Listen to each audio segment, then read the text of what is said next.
Welcome to Modern Anarchy, the podcast featuring real conversations with conscious objectors to the status quo. I'm your host, Nicole. I tried to keep her quiet, but she's screaming outside of me. I tried to keep her hiding, oh, shut up. I tried to keep her quiet, but she's a wild, wild woman. Hello, fellow anarchists. On today's episode, we are joined by the therapist Jason Best, who enjoys working with LGBTQIAA individuals, poly people, nerds, kinksters, gamers, and trauma survivors. Together, we talk about spicy childhoods, the superpowers of trauma, and discussing sex in therapy.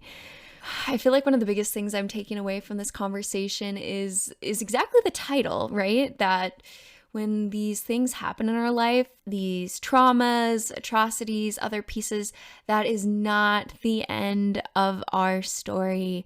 We get to keep going, we get to learn, we get to integrate these lessons and decide how we want to move forward. And I love that Jason talked about, the superpowers of trauma. You never want to go through it, but when you do, what are some of the beautiful things that come out of that process? And I think his story is such a great example of leaning into his authentic passion and letting that path guide him, and then seeing all the beautiful results of trusting in that and the amazing practice that he has now. So y'all, tune in. Hello, anarchist community. I'm taking a pause here to talk about something new for the podcast and the movement that I'm really excited about. So I talked about starting a Patreon a couple episodes back, and I wanted to make the announcement that I want this Patreon to be also a form of mutual aid. I want this to give back to the community. I want this to be a way of collecting our resources to support the movements that we're talking about in this space. And even throughout this last year of recording, so many different guests on the podcast to talk about how do we actually bring action to so much of our care. And I think one way I want to be contributing to that with all of you and all of the listeners is by making sure that 50% of all Patreon pledges go directly to a mutual aid fund. And what I'm thinking is I could have a different mutual aid fund each month. If you as guests and as listeners of the podcast have ideas of mutual aid funds, I'm all ears. Please send me an email. I can find a different one for each month. And then 50% will always be going to support the work and the movement of all the things that we're talking about. So for this month of March, together we will be supporting the Brave Space Alliance, which is the first Black-led, trans-led LGBTQ plus center on the south side of Chicago. And they are dedicated to creating and providing affirming, culturally competent care and services for the LGBTQ plus community on the south and west sides of the city. So, the work that they're doing there is amazing and absolutely so important. And I am excited, and it is such an honor to be able to support them this month with the pledges from all of you listeners out there. So, if you want to contribute and be active with your resources in supporting this movement, then I'll invite you to check out the Patreon link below. There, at least currently, I have a $2 and a $5 level. Maybe I should be increasing that. Currently, I have a $2 and $5 level, and I think we can do a lot. We can do a lot together to make this world a better place and to, bring about the change that we're always talking about here. So I hope all of y'all enjoy the episode, the normal anchor ad, and tune in. How did you get into this work specifically? I am a kinky perverted weirdo, so that really helped. So part of, do you want to jump into like my personal journey? Hell yeah, this is usually where I like to direct towards you. What's your story? Yeah. So I had a spicy childhood, so that always helps. Definitely, was dealing with my parents having, being from a very, very impoverished area. We were in a super small town in Kentucky. There was very, very little in the way of social safety nets and supports. My mother had me when she was 19. There was a lot of abuse going on Mm. with my father. Mm. Fast forward, she also had a raging drug addiction, so I was ultimately Wow. raised by my grandparents and then my grandmother died when I was 10. I went back to live with my mom. Wow. Uh, Wow. so there was this like Oh my God. good solid, like, I mean, my grandmother was amazing and loving and wonderful, but obviously going back from having like super spicy early childhood Whew. to, I mean, with crazy, crazy abuse and everything, Mm. like one of the things my father had done, which I don't normally disclose, but it feels like whatever, Sure. Sure. um, Sure. was he had driven my mother when she was pregnant. He was, let's just say, ambivalent about having a kid. So he drove her when she was pregnant in February out into like country roads and would just leave her, like hoping that the stress would cause a problem or, Oh my when that God. kind of stuff. So just like awful. Wow. So Yes. going back to live with her, she was still in a mess. She was with a different partner, also abusive. Things were still like ugly. Oof. So I was really, really very depressed going into Of high course. school. She eventually left the abusive partner, got into a relationship with someone who was more stable. Mm-hmm. It took a couple of years, but she got cleanish. She was off the heavier stuff, the things that were Sure. causing massive problems. And during that time, though, I got adopted by essentially some really, really wonderful teachers. Like there were some teachers that really like took me under their wing and went to bat for me Mm. and, like kind of Mm-hmm. made a special effort. And that really helped. And then I kind of flourished academically. I ended up getting a scholarship, going to school, having to kind of figure my shit out at school, and I did some courses of therapy at school, and there was a therapist I first worked with who said something like, "You'll never get over all the terrible things that have happened to you." And I think his goal was to say that and then eventually, but we can be resilient. Except that he never said that in a way that landed. So all I heard is like, Jesus. "Well, you're Yeah. broken." You're broken. But then the follow-up therapist, so obviously I was still depressed after that. Uh, Yeah. the follow-up therapist though was like, well, I think he maybe meant something, and then like, kind of installed more Jesus. hope, right? Yeah. Sure. Sure. I like Irvin Yalom, and one of the things he Me really too. emphasizes is that installation of hope. And I think like Mm. so really like he installed some hope. I'm like, oh, okay, so like yeah, those things happen to me, but I can still have a good life and things can still be Yes. good for me. Yes. And so I started working a variety of things. My first plan was to be a writer, and so I did some writing. It was too confessionalist. It was too me working out my own stuff. It wasn't necessarily great for my own mental health. Sure. But eventually, as I was trying to get experiences for writing, I started working with people with disabilities. I started working with Mm. people who had special needs. And over the course of time, I'm like, I really, really, really like this. Like, I like to help people, Mm-hmm. but I need to do something that's actually going to be able to pay my bills. Because Sure. in, Yep. in Kentucky at that time, I was a residential assistant making $6 an hour. Eek. Yeah. So Mm-hmm. I went to AmeriCorps first, Cool. Nice. and so I did the NCCC program. I got to travel all over the country and do Amazing. community service work, things like tutoring at inner city schools in Detroit and doing, like chainsaw, well, fire mitigation work, but basically I was hiking with a chainsaw into like the mountains around Boulder and doing like, Mm. chainsawing down trees and then helping them get out. And then after that, I came back. I directed a group home for a little while, and then I went into my master's program for social work.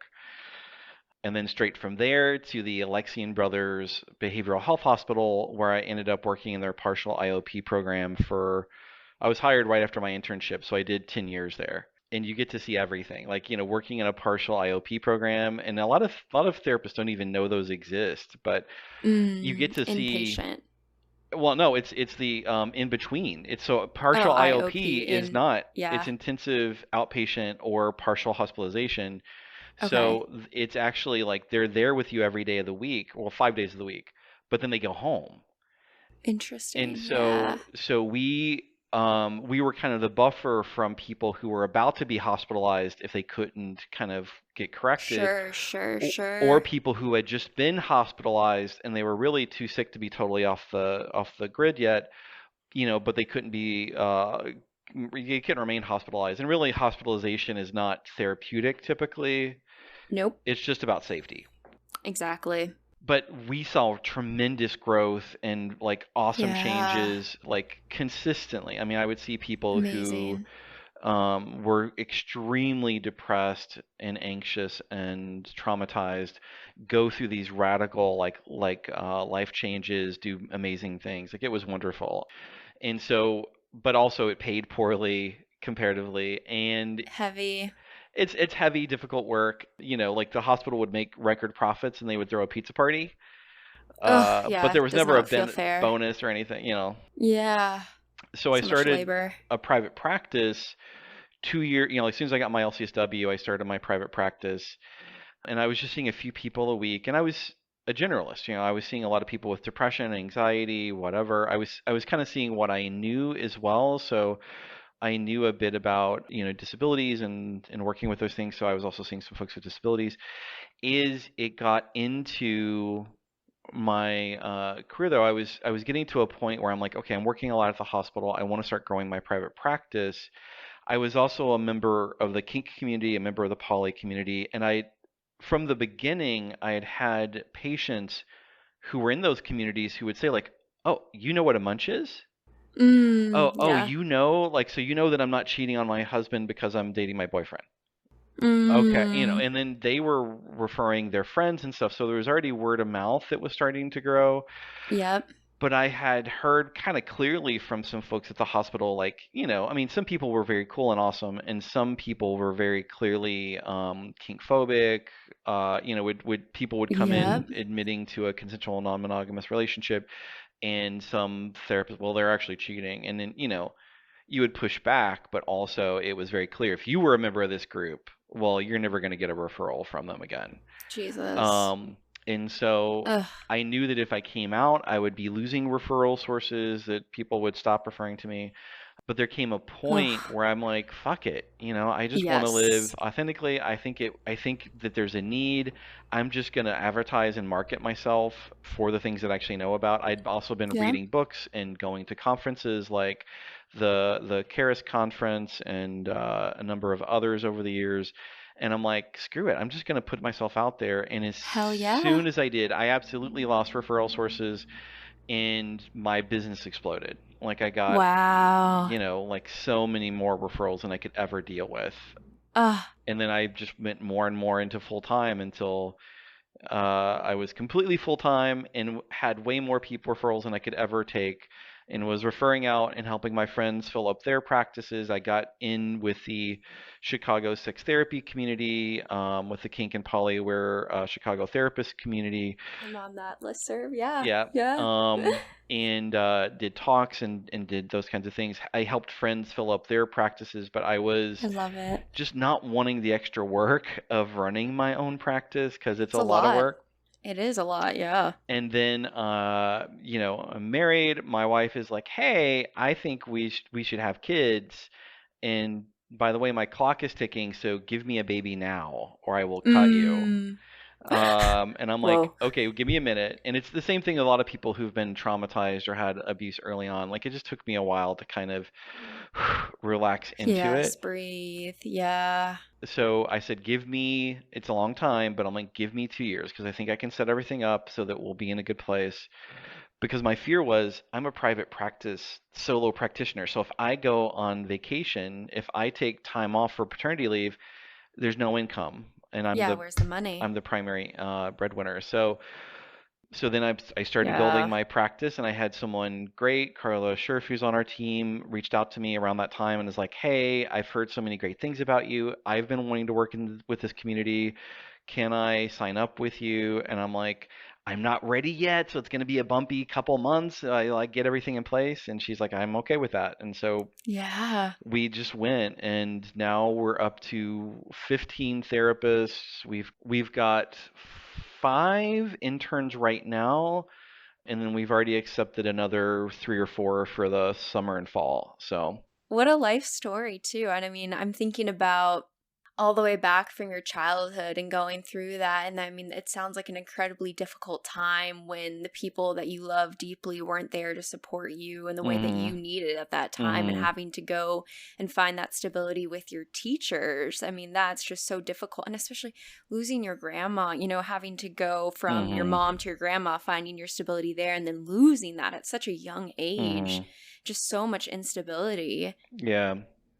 Well, and this is, I mean, it's it's a little wild. Yeah. Like, but the kind of bookend to some of this is that, we were having our first child, very excited. Mm-hmm. Yeah. Lockdown happened. Literally, like, we found out that my wife is pregnant end of December, end of February, we're locked down, Oh basically. my And God. so it's just like, things are already, by the time before we start to tell anyone, we're in lockdown. And so part of our 2-year plan was like we had all these friends that had committed to come and stay with us. One of my great buddies was like, "Hey, I'm going to come and stay with you for a month because my job's totally flexible.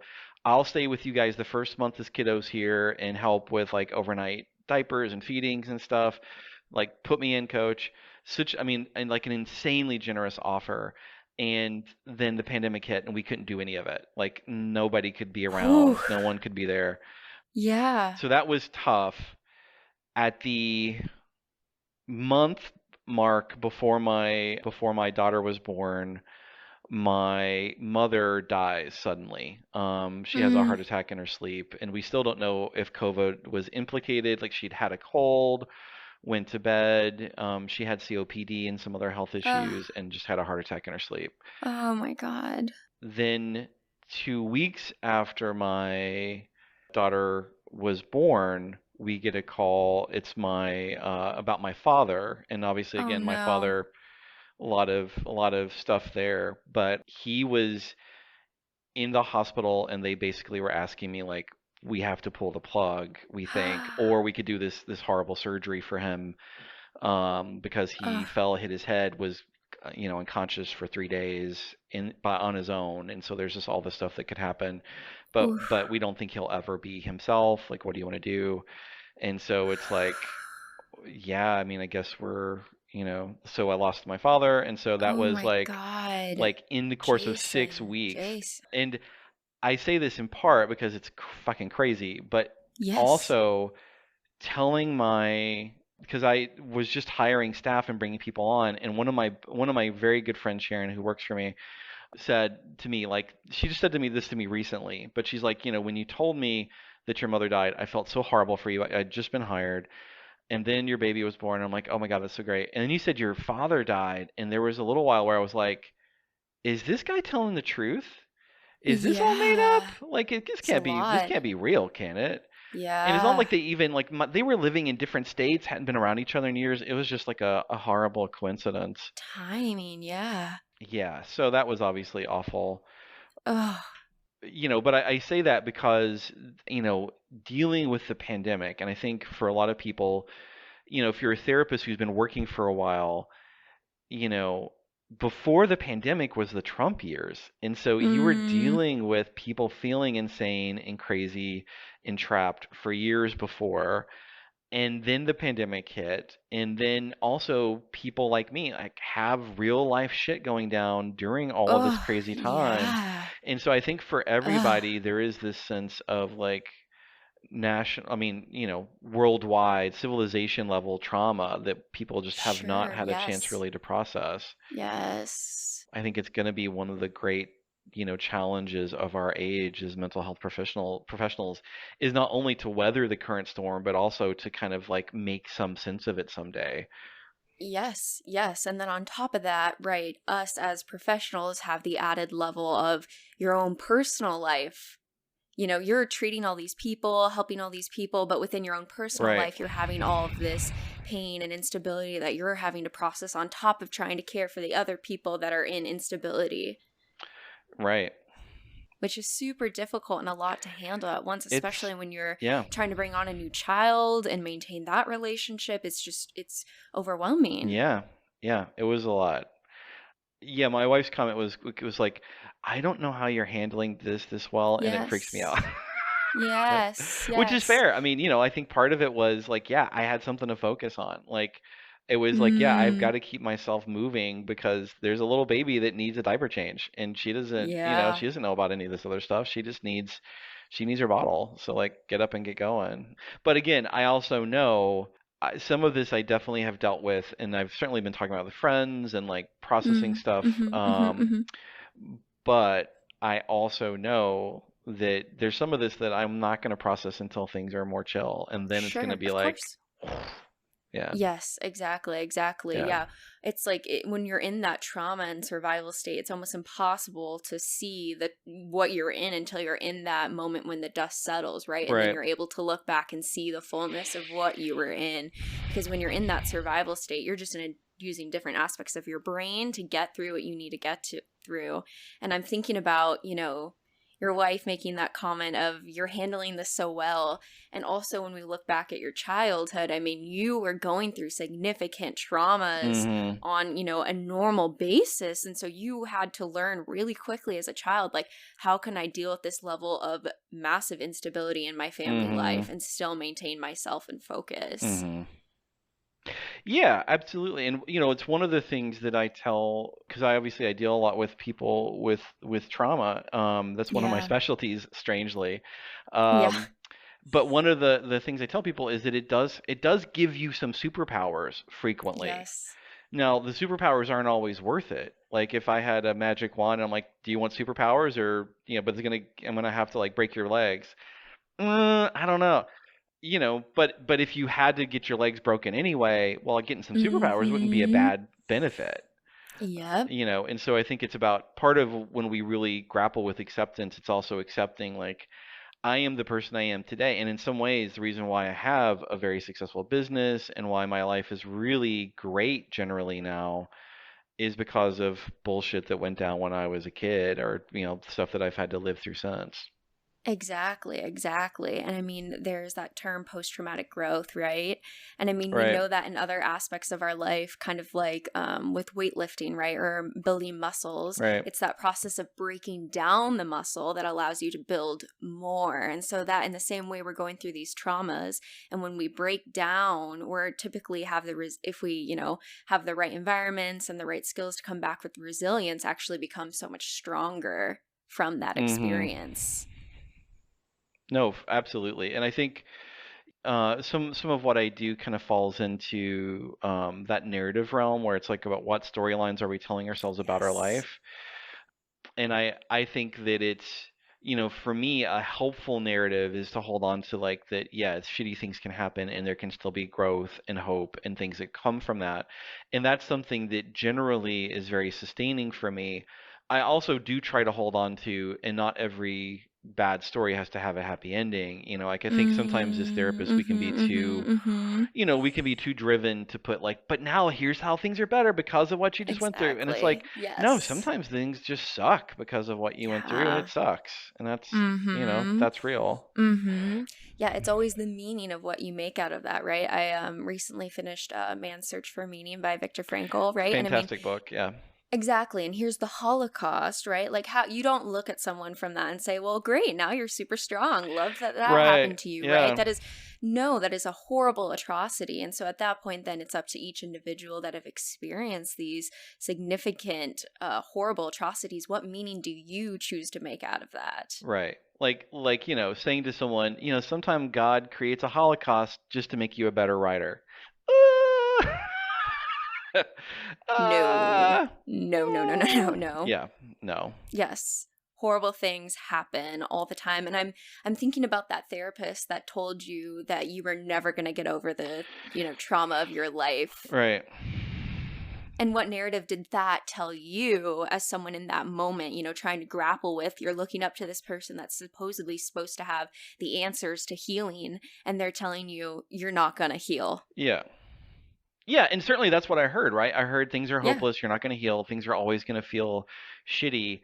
Instead, I think of another way of phrasing that is something I actually do use sometimes, which is Because sometimes people are like, when am I going to get over this? And it's like, well, that's not the right framework. Like, this is part of your story now, Mm, right? This is part of your story. And like, Batman didn't get over his parents. Like, his parents are always that's part of his story. His parents were killed, sure, right? the reason. Yep. That was rough. But that's not the end of the story. Like, that's part of the story, and then the story keeps going, and then there's other things that happen, and then there's meaning that you make from that bad thing, and then there's the choices you make following that. So, it's a different way of framing it. It's not about, I'm Mm-hmm. going to conquer this pain and it will never, affect me again. It's, of course it's affecting me. It's part of my story, Yes. but that effect doesn't have to just be awful. That effect could also give me strength, resiliency. I survived the terrible thing, if nothing else. Like, hey, I'm still here. Right. Yeah. Right, exactly. Accepting it and then moving through that, right? And I mean, Hmm. here you are having this difficult childhood and family dynamics that were so inherently unstable, and now you're beginning a family and having, this Right. toddler and being able to rework this narrative and potentially give that child maybe that stability that you always craved. Right. Yeah, I mean, I think it's a weird vibe when you have a kid and you've gone through a spicy childhood. I think Yeah. there is, like one of the things that I hear from patients, and I've experienced it myself, especially in the very, very early days, seeing like, oh yeah, like this was something I never got, and this is just going to be like, so of course this is the way the world works for her, like, oh yeah, this is something that I was never able to experience, but she's going to have that as a default, and I think there can be some jealousy that comes up from that. Ooh, Um, yeah. but also, like, I think the at least the way for me it crystallized, it was, I don't really feel that anymore. I mean, I might feel it when she gets to college and can have every toy that I wanted and I can never have or whatever. Sure, sure. But I really think for me, it's ultimately about, this kind of belief that you can create the life that you always wanted.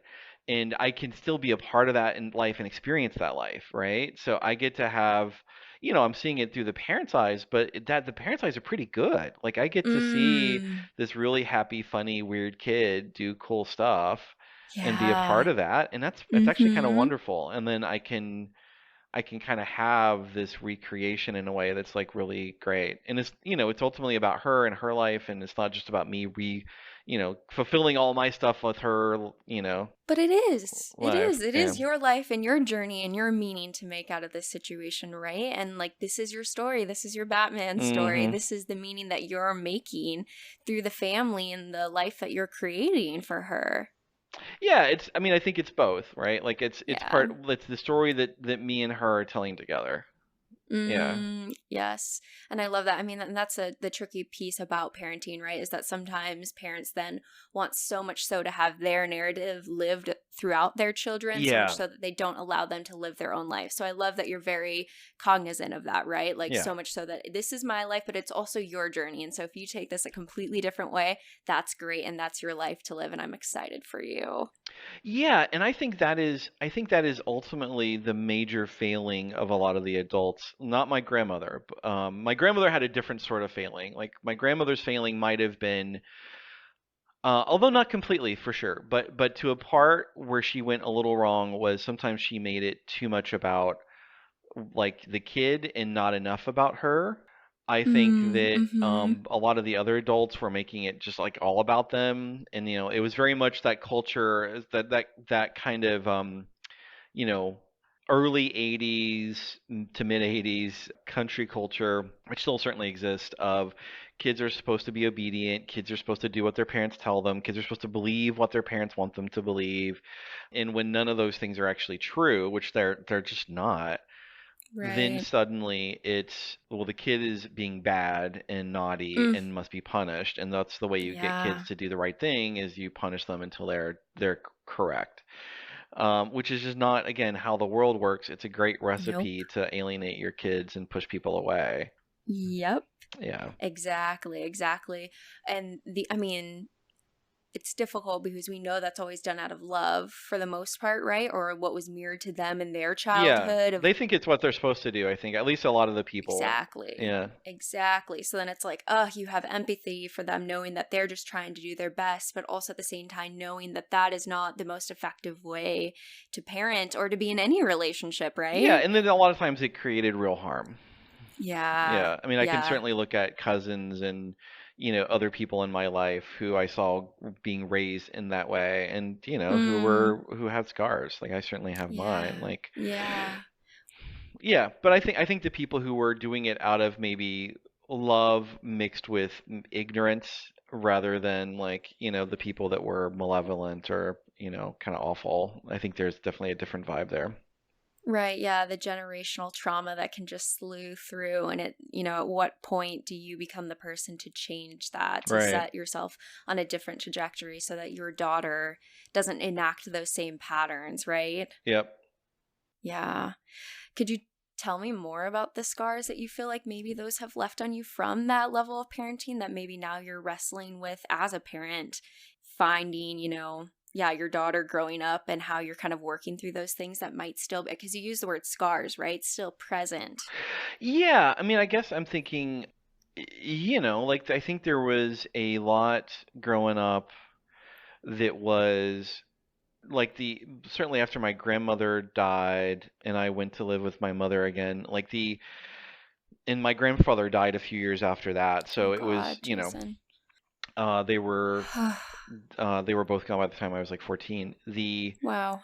I think the energy was very much you're kind of on your own. Like Mm, it's this weird mix of you're supposed to be loyal to the family, but the family doesn't really owe you much.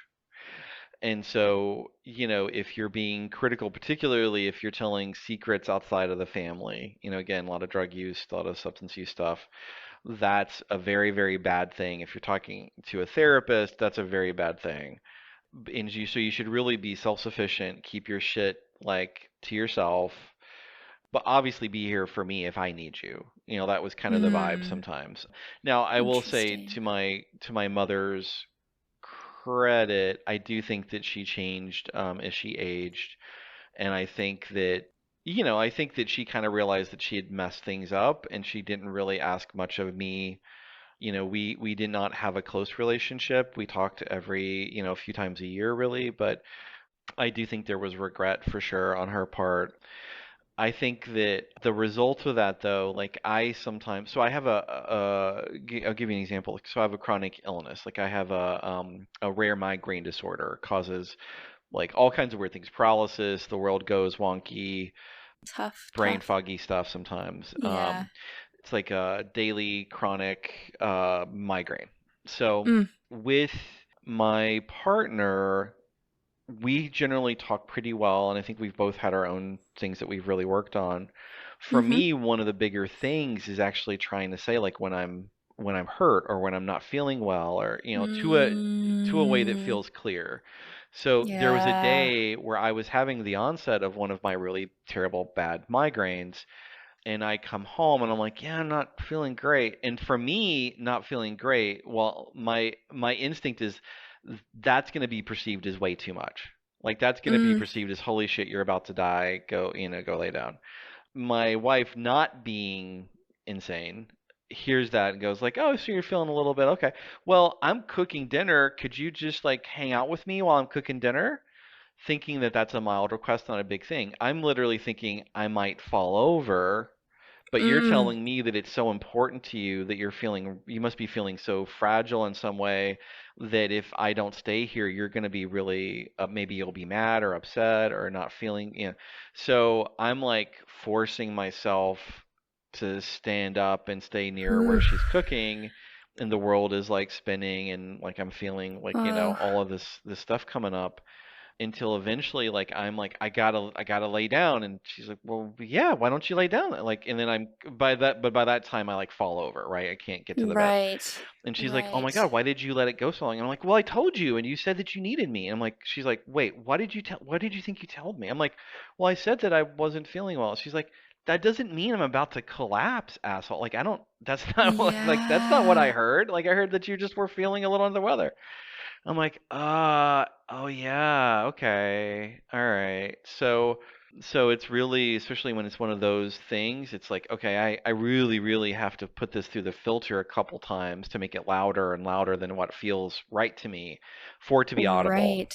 Yeah, and I love that what feels right to me because that did feel right to you, and we're going to honor that that felt like the right level of expression, but then taking that step back to look at that objectively and ask ourselves, was that the right way to handle that? Even though it Right. felt right, there might be a new way to direct ourselves. And I think that makes a lot of sense coming from, a family structure that was avoidant about interdependence on one another, right?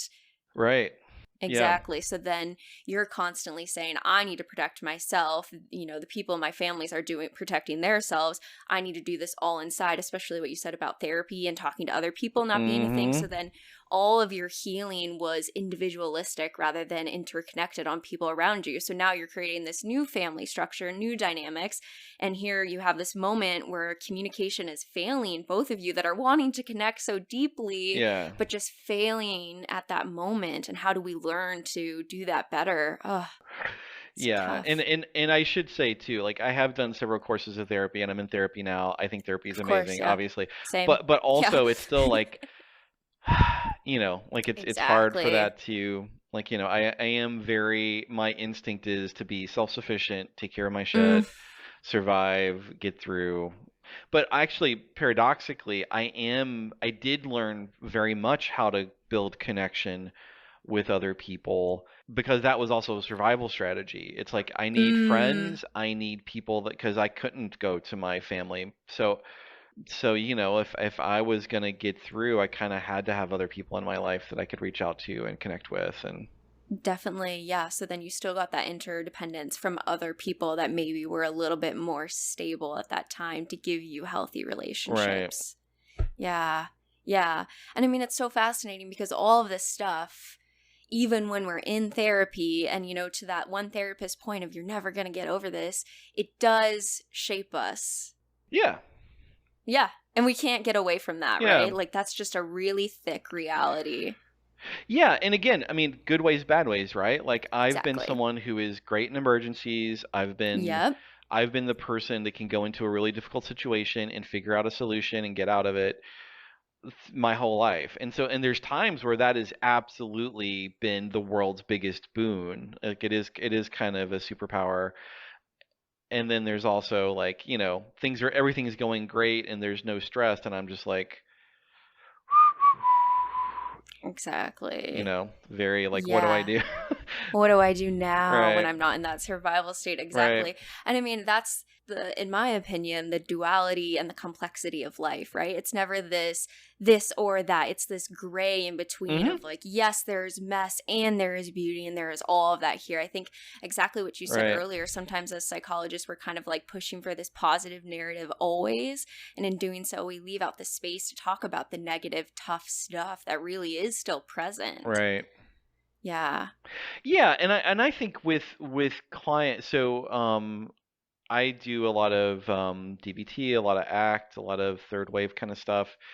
With clients, I think one of the biggest mistakes that clinicians can make, and it's mostly one of two versions of clinicians, either people that are very poorly trained and they're younger, or people that really don't want to do the job and I think are just kind of like have fallen into maybe the wrong career path. The people who are so invested in that neutral therapeutic mask, it's like I can show my patient nothing, I can give them nothing. I'm going to sit here as if I am a perfect human. And to the point where even maybe if they notice me being weird, I'm going to be like, "Oh, what's wrong with you that you thought there was something wrong with me?" Ooh. Ooh. Let's talk about Oof. your problems because I Projection. have none. Yeah. That you've Yeah. got what the fuck is wrong with you that you think there's something wrong with me, you know? As opposed to like we're all human beings. Now we're experts. Exactly. We have a lot of training that our clients are not going through, or even if they have that training, it's not their brain, right? Or it is their brain we're Right? talking about, and so they need an outside observer to notice things and help them with stuff. But we're all human. We're all messy. We all, Yes. fart times when we don't really want to fart and sometimes make weird mistakes. And, Yes. I think if you own all of that and can be that authentic self in the session, that's when people trust you. That's when they're willing to do the work. If you can be honest with people about what you know and what you don't know, if you can be honest with people about like the tough stuff, then they'll also believe you when you say like, and there's hope. Right.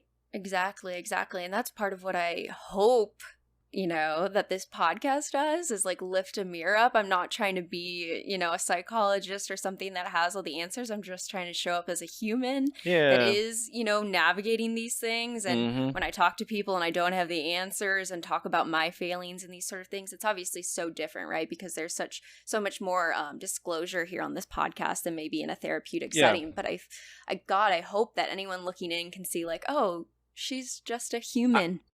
Yeah, Yeah. yeah, no, absolutely. And I think it's I go by like the behavioral tech folks, the people that do like the DBT trainings, Marshall Lanahan's group.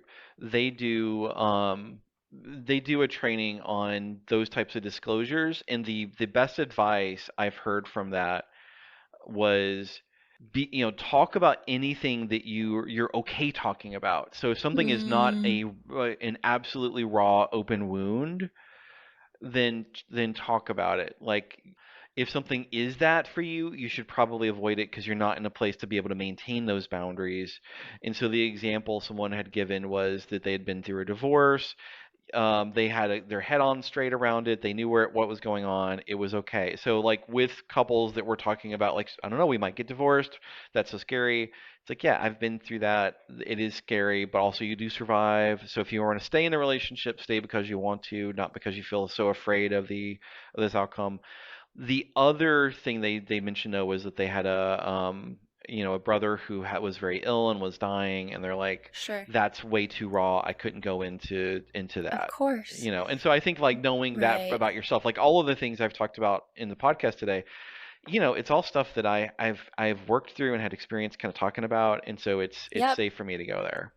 Yep, exactly. Because then when you're talking about it, it's not like it's not therapy at that point. You are sharing your story, not processing it. I mean, there might be with any conversation, we're always processing, thinking, Sure, right? sure, But like sure. here in this space, it's different. And I think that's exactly what you're talking about when you're with a client, rather than starting to process with them your own trauma. You can just tell them a little bit of your lived Right. experience that might allow them to be able to be present in that room together, which is such a different dynamic. And part of why I love Yalom's work, right? He's Yeah, always talking about like how do you bring yourself and your true human nature into the room. absolutely. Yeah, because these relationships I think are so, the therapeutic one being such a model for how we could have all of our Mhm. relationships of holding space, caring, listening to the world of another person. Frequently, I mean, that's such a hard task that even myself included, I don't always have that space to do that in all the relationships that I have in my Mhm. life, right? Well, and whenever they do the research about what's the most important factors in therapy, rapport, always number Yep. one Yep. by a mile. Doesn't matter what types of interventions you're doing, doesn't matter whatever else. The number one indicator is rapport. The other stuff I think does matter, but number one, you have to have that relationship. The person has to think that you care. They have to feel that they're vibing with you. And that's Yes. the key. So Exactly, exactly. Right. Yeah, that key of the relationships. And I think that's why for me I'm so fascinated to study these things. Like how do we maintain relationships, especially within like, a poly dynamic, yeah. having multiple, how do you maintain them with the health and integrity that, sometimes is so difficult to spread out your energy across people. Yeah, and I think that is we're talking about, things that the profession needs. Like, when you look at the numbers, and this is like, these are not even like the freshest numbers, and we know the trend line has been very much towards more and more people identifying. There's 20% of people who will say at some point in their life they're dating more than one person, they are in maybe more than one relationship, and some people call it different things. Oh, that's just when we were dating and I was dating a couple people and trying to figure out who your Mima was going to be or whatever the thing was, right? But people go through this, and then there's also so many people. Like when I came out about my specialties, there were people that I had worked with at that hospital for years who kind of quietly on the side was like, I have an arrangement with my partner. Like we can every once in a while kind of date someone. And Yeah. it's like, yeah, It's but happening. it's happening. It's happening. It's in the world. I do so many trainings for therapists who are working with these populations. And one of the things that I always start with is this is not about like, oh, I might work with this population someday. You are working with these populations. Like, if you look at kink, the majority of, I think the number one most popular fantasy, Justin Miller did a great book, Tell Me What You Want, where they did a 4,000 people survey. Number one most popular fantasies, group sex, orgies, that kind of thing. Typically, it was a threesome with the sexes that you most enjoy. So that was the number one most popular. The number two most popular fantasies were all about power and control, BDSM stuff, right? When Mm-hmm. you look at behaviors like, hey, do you like your hair pulled? Do you like to be, have you ever been bitten erotically? Have you ever been, like frequently there's, for the hair pulling, that's a majority of people. Like, like there's a lot of people who like those kinds of things in sex. So you're working with these populations now. Maybe they're not going to the sex club every Saturday, but they're coming in. The question is, do they trust you enough? Have you made it an inviting enough environment for them to be able to disclose that kind of information if they need to?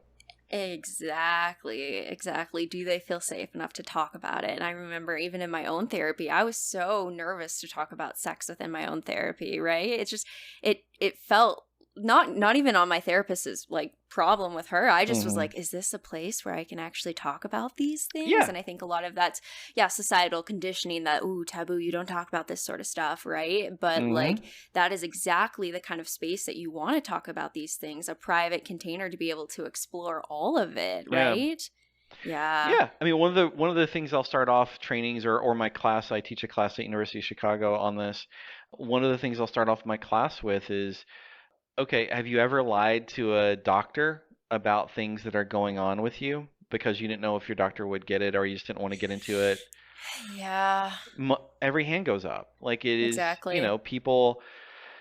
people are people. These things are going on. It's, can we ask? And one of my absolute favorite examples around this is I had after I'd left the hospital and I was full in private practice, I had a referral, and they were like, "So Jason, I want you to know this isn't kind of one of your other types of patients because I know you're working with these like kinky folks, whatever. It's not like those people. This is an evangelical person. They're just coming and they just have bipolar. I know you're great with bipolar. Could you just like help them?" I'm like, "Sure, sure." And so I'm working with them, and then 2 months in, they're like, I was Googling your name. And I'm like, yeah, okay. And I have a secret. And I'm like, okay, but I don't think I can tell anyone. I don't know that I can tell you. And I'm like, well, here's the thing. You don't have to tell me. Why don't we, though? You brought it up. You brought it up for some reason. You told me, hey, I have Mm-hmm. a secret, but I don't know if I can tell you. That means you're thinking about telling me. Why don't we do this? We'll just check in every 2 weeks. Is that okay? We'll check in every 2 times we're gonna meet. I'll just check in to see if you're up for telling me. And so I just put an alert on my phone on their appointments. I just say like, hey, are you ready yet? Oh, I don't think I'm ready yet. Okay, great. And we would just go into the session. It took them 2 months, and Wow. then they're like, I think I am. I'm like, okay. My partner and I, we're exhibitionists, but we're so turned on by it. It's so hot for us, but we've been getting in trouble because we're leaving, like, we're having sex in our living room with the blinds open. It's a small street. People walk by and see us. Our neighbors have been getting mad. Like, we were doing some stuff in an alleyway and we almost got busted by the cops. Like, I don't know, like, what to do. I'm like, well, there's clubs for this, right? What? Yeah, well, but I'm an evangelical. I'm like, yeah, there's other evangelicals that go to clubs like this. It's a way not to get arrested, but you can still be really Mm, turned on by all the people watching you. exactly, exactly. And for Yeah, you to provide that space to give that unconditional positive regard, right, to something that your client felt so much shame about that they right. were worried to tell you. Oh my God, that is the therapeutic power there, right? Here, you're another human. I see you fully in Yeah. this, and it's more than okay. Yeah. It's normal, and it's celebrated in many Right. spaces. Yeah, and then part of is we looked at the pattern part of the time because this person had been admitted to the hospital, part of that was that they had been called out by one of their neighbors, had been intensely shamed about it and disclosed none of that upon like going into the hospital. None of it was Mm, too shameful, it was too of course, secret. too hard. Yeah. And so, Yeah, if you can't actually address the problems, then this was just going to keep happening. And they'd said it had been happening for years where they would explore it more and more. They would do something, they would get caught or feel ashamed or whatever, and then it would be a downward spiral for both of them. And then eventually it would start getting hot again and hotter and hotter and hotter, and then they would do it, and then they would get in trouble. And so it's like, you just need some education about consent and doing these things in a way that people can consent to doing it. And yeah. exactly, exactly. And they're so lucky to have you in this space to provide that for them, that lack of judgment and, in fact, encouragement Yeah. of these aspects of themselves that frequently society is often, just judging and pushing so much shame on. It's horrible. Right. People that are really depressed and some. Well, actually, a really really fun example. I had a patient who was kinky who was also trying to apply for jobs and had been feeling down because like that wasn't going so well, and they had such a hard time advocating for themselves. And so we were talking about what could we do to make that easier, and we were trying to think of like, okay, how when is the time in your life where you feel powerful? And this person was a switch, and she's like, well, I feel really powerful and seen sometimes. Like I'm just like the shit, and like everybody should know it. I'm like, okay, that's what we want you to have in your job interviews. You probably don't want to walk in and like flog the interviewer. Sure. That might be rough. That might get noted Yeah. somewhere. Yeah, But maybe. what if we pulled a little bit of that energy in? Like if you had an imaginary Exactly. dial going from 0 to 10, maybe 10 is when you're like going crazy with your flogger. What if we had a 3? Right now you're at Yes. a 0. What if we had a 3? Like, oh, okay. Yes. And I'm like, is there something that would help you keep that energy going? And they're like, something you could have, like a transactional object or something, that you could have with you. And so she's like, well, actually, when I'm doing a scene, if I'm feeling more dominant, I'm typically wearing like leather and boots. And I'm like, so the leather might be a lot, but the boots, could we do the boots? And she's like, "Oh yeah, the boots look really nice. I could make those work with like a dress suit or something." I'm like, "Awesome." And so sure enough, she's like, I went into my interview and I've never sold myself so well." Hell yeah. Amazing.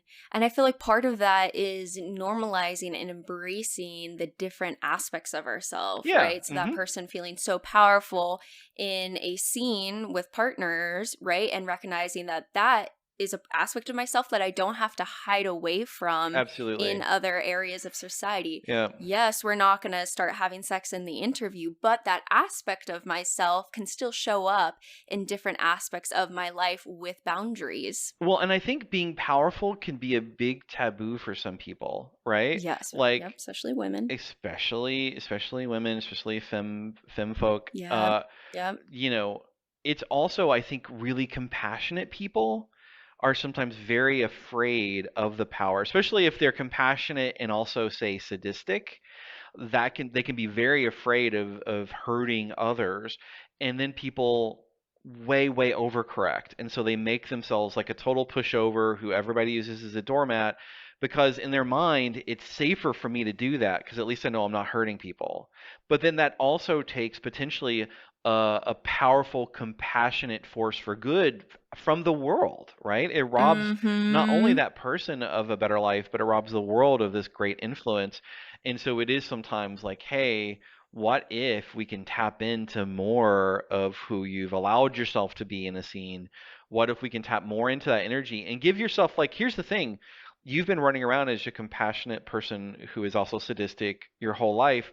How many people have you murdered? How many, like when you were cut off in traffic, did you ram the person and push them off the road? No, because you're also, you have a conscience, you have a code of ethics that you're living by, you can trust in that more.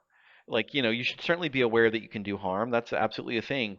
But we shouldn't be paralyzed because we can do harm. We should still act and know that there will be harm that's done just by you existing.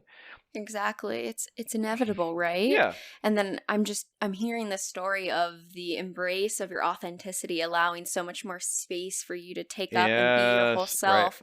And right, and like, I mean, here's your whole journey in that one IOP, I believe you said, where you're feeling really restricted in the ways that you can show up as who you are, Right. right? And being able to step out of that to create your own private practice, and now this whole practice that's built up completely all on authenticity, showing up as your full Right. self, and the way that you're able to help people now with that space to say, yeah, I have these kinky desires and I'm a clinician. This is great. Yes, exactly. Yeah. Yeah. And I think it is something that patients really respond to, and I think Yeah. is kind of a treatment orientation. It just works really well. Like I think if you're trying to help people connect with themselves and really really kind of that parts that maybe been neglected, can we access those? Can we also look at just being very pragmatic and very functional a lot of times? It's like what's going to work better for you here? Is it going to be sitting around being anxious and paralyzed? Or is it going to be that you walked in the room and you tried something new? Let's experiment. Why not? Yeah. Yeah. And I mean, I'm sure so many people have benefited from your energy, your authenticity, and the way that you show up. I can feel it here with me that you're just speaking from the heart. Yeah. Yeah. I mean, like, I think that's just easiest. Like, I think Yes, I agree. it is hard initially to find your voice and to do that work Mm, to be real, and you have to keep doing that introspective piece about like who am I really and what's really going on, how do I think about things. But then the benefit is that things like this, it's like, yeah, you say you the show up. truth. Yeah, you show up, you say the truth, and then it's like it's easy. Yeah. Yeah, yeah. This is how I've been taking my practicum interviews. I'm like, I just show up. This is what I believe. Here we are. Love me or hate me, you That's know? the right way to do it because you don't want to Yeah, be in the practice that's going to hate you. Like I've had people who've exactly. gotten in this prestigious practice that's actually a terrible fit because their values are really off or whatever. Mm-hmm. Exactly. Yes. Bringing in your authenticity, I feel like, is always the answer. Yeah. Yeah. Do you feel like there's anything before this conversation that you really wanted to talk about in this space that maybe we didn't get to? Otherwise, I can kind of go to a closing question. No, I mean I think we've really covered most things. I will just say I know we were talking about, and I'm not sure if everything we were talking about before will be in the podcast or not. We were talking a little bit about the hiring thing. Like we are hiring, we are looking for more. We're building our team. We do have a bit of a world domination model. No, I mean honestly, it's based off of something when I was at the hospital I heard said a lot, which is if you're not growing, you're shrinking. And so the idea is, can we have a sustainable model of growth? This year we're hiring some clinical supervisor and positions, and we're also going to be adding on to our team. And then we're going to be thinking about growing, adding on other specialties, other types of work that people are doing. And well, I should probably save everything else about that plan for when it's actually coming closer. But Sure, but sure, sure. definitely we have plans for growth, and we're looking for therapists. So if you're a person, if you're a queer person, if you're a person of color, especially, we encourage you to please apply. And we absolutely think we have an awesome, weird, fun, quirky team. Hell yeah. It's a great place to work. Hell yeah. Save a spot for me in 3 years when There I we get go. out. Yeah, please apply. Yeah. Yeah. Okay. One of the last questions I do ask everyone on the podcast Yeah. is, what is one thing that you wish other people knew was more normal? Oh, one. Take your time. I got my tea. There we go. One thing that I wish more people knew was more normal. I mean, really, I think a big thing, and it's the Come As You Are book, Emily Oh, hell Nagoski yeah. talks about the fact, and I'm paraphrasing here from memory, so it might be a little off, but basically, like the breadth of human sexuality is very wide. And so everybody's kind of weird and weird is normal. Like that is the biggest thing. So many people are worried about being normal, and I think embedded in that is a fear of being less than, or a fear of being too much, Yes. or a Yes. fear of again, of being just like broken in some way. And the reality is that sex is just weird, and it's okay to be weird. Like some people are happy never ever having sex again. Some people are happy wanting sex like 5 times a day. Like some people want sex with a cast of thousands, and some people want to be with one person the rest of their life. It's all of those are awesome. All of those are great. It's the negotiation is just about bringing your desires into the world in a way that is functional and makes sense. But most of the time, that's not a moral issue that you have the desires. Like the application of those desires absolutely can get into moral things, and we want to make sure people are consenting and aware, and Exactly. Sure. we're not Yep. doing harm. But yeah, no, I think that like yeah, that weird fantasy you have is probably not truly that weird, or maybe it is that weird, and that's fucking fine. Great. Yeah. Yeah, exactly. I mean, that's one of the biggest things I feel like we're growing towards as a society, I hope, is more space for the diversity, right? That person, the asexual community doesn't want to have sex at all, to the person exactly like you said, 5 times a day, to the exhibitionist, to the person that wants one person for their whole life. We have space for all of Right. it. Yeah, exactly. And I was reading Sex for One by Betty Dodson. Oh yeah. Yeah. Yeah, I love that book. I just like raced through that, and she was talking about the same thing about fantasies and how fantasies can be as quote unquote wrong as you want. These are fantasies in your head. Mhm. And I love that you put in that distinction of actually acting on them might have a different thing that we need to talk about, the, Mhm. consents and the protection of other individuals and what you're doing there. Right. But your fantasies, let them go Yeah. wild. Yeah, and sometimes it is people's attempts to suppress the fantasies that makes them so intense. Yeah, I mean, sometimes if you just like let yourself go, and then talking things through with your partner, like thinking about how you can do things ethically, but also lots of people have lots of weird fantasies. It's fine. Yeah. Exactly. Exactly. I love that you brought that up and are normalizing that, or whatever the hell normal means, right? Yeah. Yeah. I mean, I have been a therapist for 17 years now. Damn. I Yeah. have literally worked with thousands of people. I mean, we used to go through, there would be 60 people, 70 people at the program sometimes in a week. And the reality is that everybody is fucking weird, and we're all just living our stories and trying to figure out like, how best to get through life. Life is hard, life is difficult. Be kind to each other, be kind to yourself, and Mm. do the best you can. Mm. Yes. Yes. So much wisdom there in that 17 years and your own journey that you shared today. I really appreciate all the vulnerability and rawness and authenticity that you brought here. Yeah, thank you. Yeah. Thank you. Yeah, no, this was a fun interview. It was great talking to you today. And Yeah. Good times. Yeah. just thinking, like I mentioned, that we're hiring, but then people don't Exactly. know Yeah. where Where to do they go or go? what to do. Call to action. Call to action. So besttherapies.org. So besttherapies.org or org. That's going to have information about our practice, our team, what we do. You can absolutely contact us through that.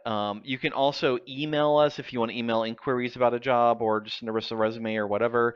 Team, TEAM, at besttherapies.org. That totally works. And obviously, we are a growing therapy practice. So if you are a person dealing with depression, bipolar, we do harm reduction, substance abuse Love work. it. We Yep. do health at any size work. A lot of us are queer, and if they're not queer, they're certainly queer allied. A lot of us are kinky or poly, and if they're not kinky or poly, or kinky or poly allied. Please check out our website. There's lots of great therapists, and we do have openings again as we're actively hiring right now. I know a lot of our friend practices and referral sources are kind of full at the moment, um, so yeah, I mean, if you're looking for a practice where people are going to be authentic and help you deal with the difficult things in life, check us out. There it is. Hell yeah. I'm excited to see how you grow in the next coming years. Yeah, thank you. Yeah, no, I'm Yeah. very excited. I think we've got some really cool plans for the future. So. If you enjoyed today's episode, then leave us a 5-star review wherever you listen to your podcast. And if you're a part of the anarchist community, then follow us on Instagram or nominate a guest for the show by sending in a letter to modernanarchypodcast@gmail.com. Otherwise, I'll see you next week.